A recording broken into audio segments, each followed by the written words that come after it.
O Senhor esteja convosco. Ele está no meio de nós. Proclamação do Evangelho de Jesus Cristo segundo Marcos. Glória a vós, Senhor.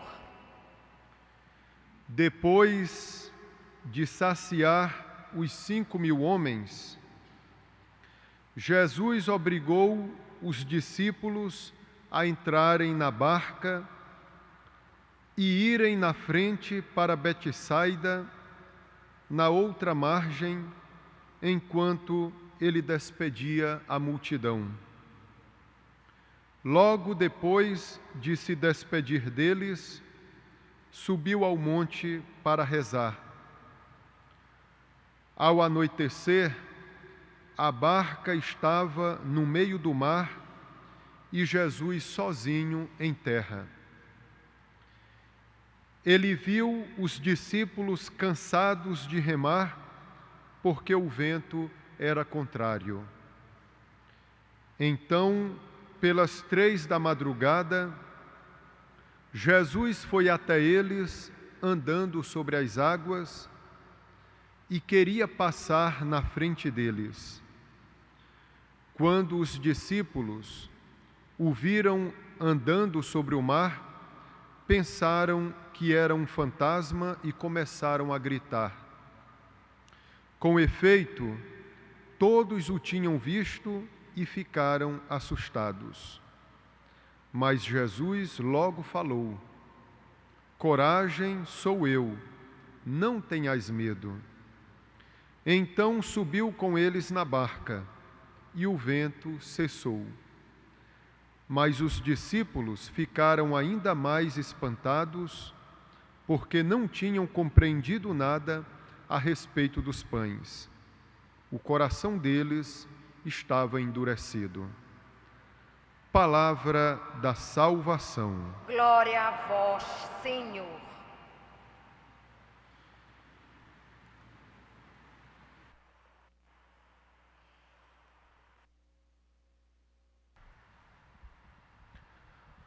Louvado seja nosso Senhor Jesus Cristo. Para sempre seja louvado. Queridos irmãos,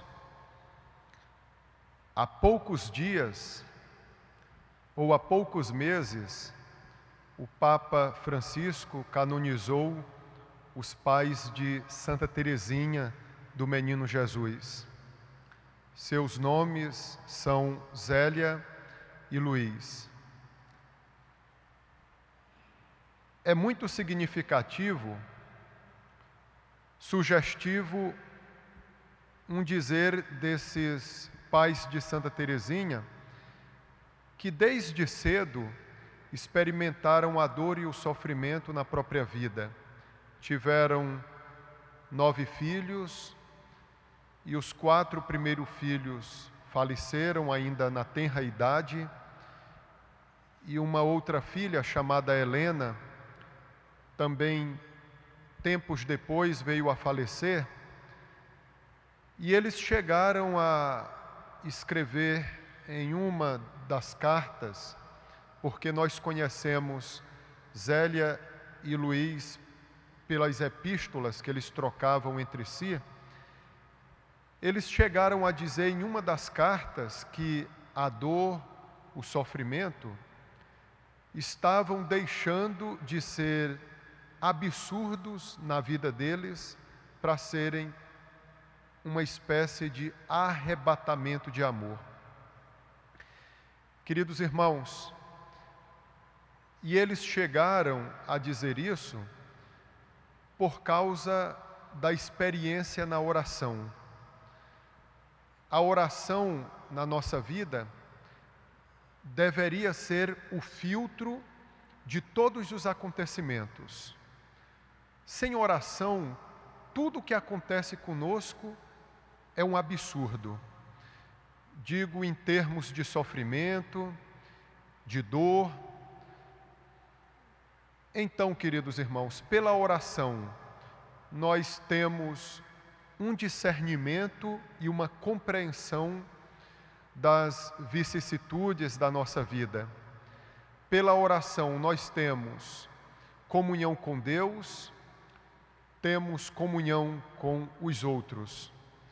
Tudo aquilo que a igreja faz, realiza, ela o faz mediante a oração.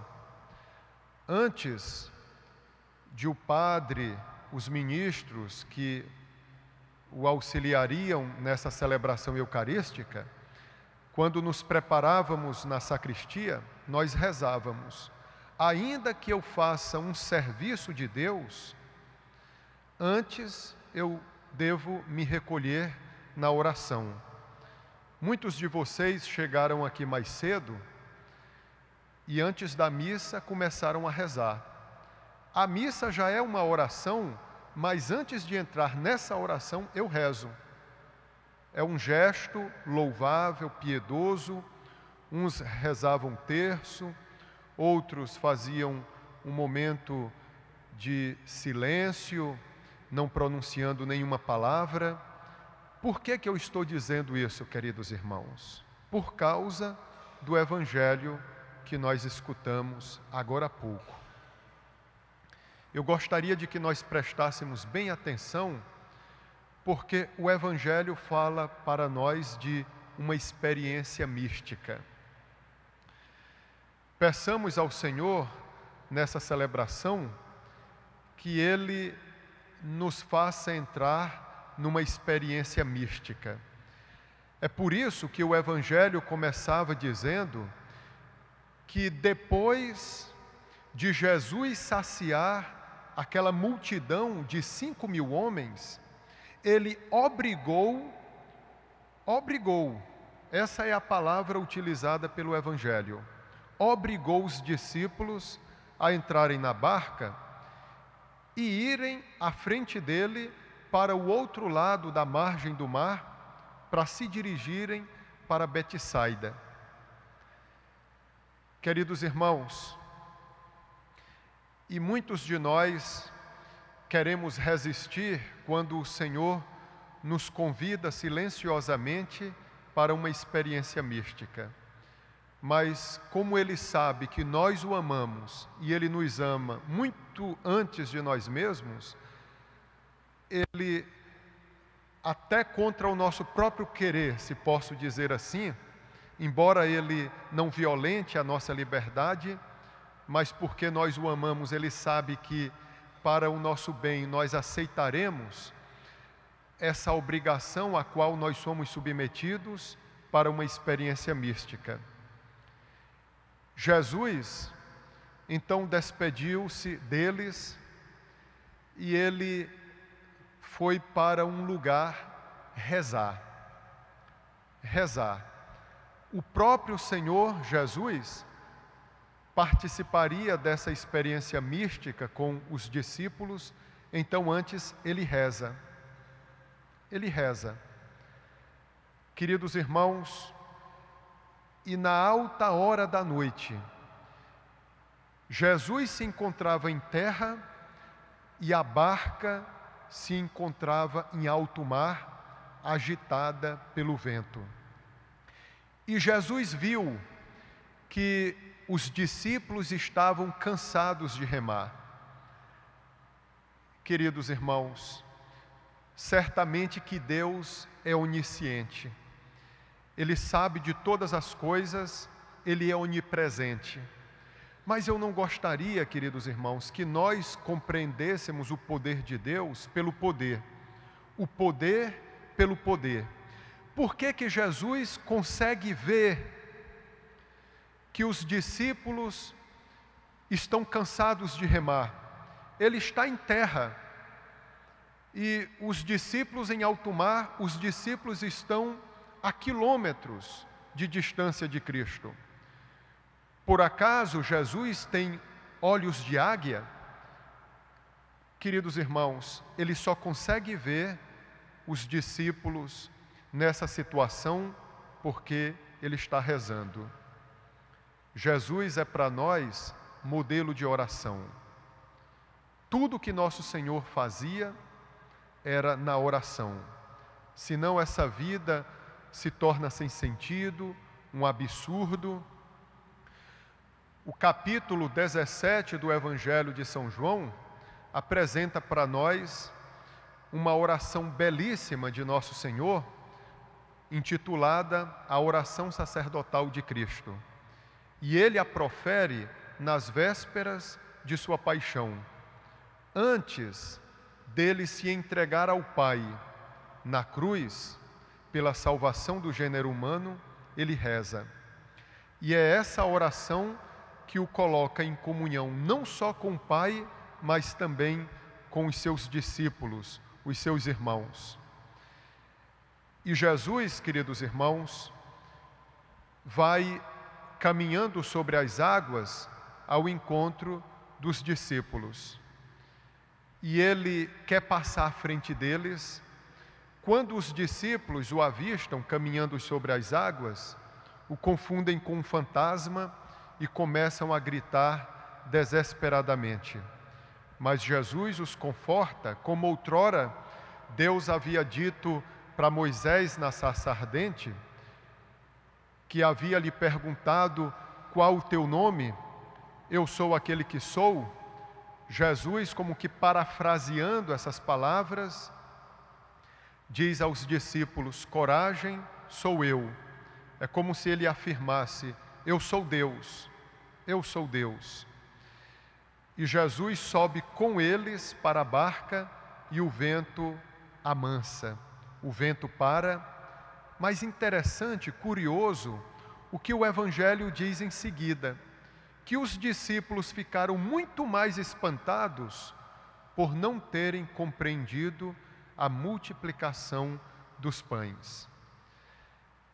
Queridos irmãos, é como se o Evangelho quisesse nos dizer que os discípulos não estavam tão ligados nesses prodígios realizados por Jesus, como andar sobre as águas, como multiplicar para 5.000 homens 5 pães e 2 peixes, mas os discípulos estavam mais ligados no sentido, no significado do milagre, não o milagre pelo milagre. Queridos irmãos, nós nos empobrecemos na experiência mística porque nós queremos ser arrebatados por uma imagem de Deus poderoso que abre os mares, que ajeita aquilo que está torto, que faz parar as tempestades. É aquilo que eu dizia no início da pregação, o poder pelo poder. Mas tudo aquilo que o Senhor realiza em nosso favor, de uma forma prodigiosa, tem um significado. Basta lembrar quando, em uma das cartas aos Coríntios, o apóstolo Paulo, falando da passagem do povo de Deus pelo Mar Vermelho, ele interpreta este acontecimento como uma alusão do sacramento primeiro que nós recebemos, o sacramento do batismo. Os discípulos ficam espantados porque eles não compreenderam o sentido da multiplicação dos pães. A multiplicação dos pães, como eu dizia na missa de ontem, das 7 horas da manhã, já é uma indicação, um apontamento para o sacramento da Eucaristia. Queridos irmãos e irmãs, peçamos ao Senhor esse grande dom da oração. A oração é um dom de Deus. Seria muito estranho dizermos que amamos a Deus, mas não rezamos. Quem ama a Deus, reza. Nós escutamos tantas pessoas falarem por aí que acreditam em Deus. Acreditar é uma coisa, amar é outra. Eu acredito que tantas coisas existem, mas eu não dou adesão ao objeto da minha fé, ao objeto da minha crença. Então, a oração nos faz criar uma amizade tão grande com Deus. Nesses dias, depois do Natal, a primeira leitura da liturgia da palavra é tirada sempre das cartas de São João, que é chamado o discípulo do amor. Ele, mais do que ninguém, no Novo Testamento, fala do amor de Deus, que Deus nos ama por primeiro, e por isso nós devemos também amar os outros. Queridos irmãos, então, se eu amo a Deus de verdade, se eu amo deveras, eu deveria então sentir uma facilidade na oração. Eu costumo dizer que oração não é fácil, não. Oração é um verdadeiro combate.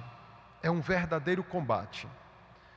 Mesmo quando eu não tenho vontade de rezar, porque o demônio trabalha para que eu me desanime na oração, é que eu tenho que rezar.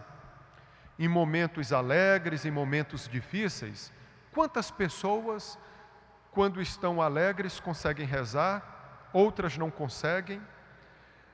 Em um momento de provação, umas também conseguem rezar, outras não, mas o imperativo do apóstolo é este: orai sem cessar, rezai sempre. Aquilo que eu dizia no início da pregação, da homilia, a oração nos faz ver além. Quem não reza não consegue enxergar um palmo na frente do nariz, como costumamos falar. Queridos irmãos, então a providência de Deus é quem guia e orienta diariamente a nossa vida. Tudo o que acontece conosco tem uma razão, tem uma motivação, e é Deus, se posso dizer assim, quem está por trás de tudo isso. Que Ele nos leve a essa experiência do conhecimento dEle, uma experiência mística. Que a gente consiga dizer: Senhor, mesmo quando eu não quiser compreender melhor por meio da oração a vida, me obrigue a entrar na barca, porque não vai ser na terra, na superfície, que eu terei uma compreensão melhor do teu mistério, mas será em alto mar. Pelas 3 horas da madrugada, no meio da noite, é nesta hora que o Senhor vem ao meu encontro, e Ele não permitirá que eu me canse dessa experiência mística, mas Ele virá em meu favor e subirá a barca comigo para que tudo se tranquilize. Queridos irmãos, eu finalizaria então dizendo que Ele nos levará para um lugar seguro, depois de um tumulto da experiência mística. Esse evangelho me faz lembrar muito aquela pesca milagrosa que Jesus disse, na qual Jesus disse para os discípulos: lancem as redes às águas mais profundas. Quantos de nós queremos ficar mais por cima, nadando por cima, na superfície, mas é preciso mergulhar. Mas o Senhor estará conosco, Ele reza e nós rezamos também. O Filho está à direita do Pai, mas Ele reza por nós constantemente. Constantemente Ele reza por nós. E nós rezamos a Ele e Ele reza por nós ao Pai. Louvado seja nosso Senhor Jesus Cristo. Para sempre seja louvado.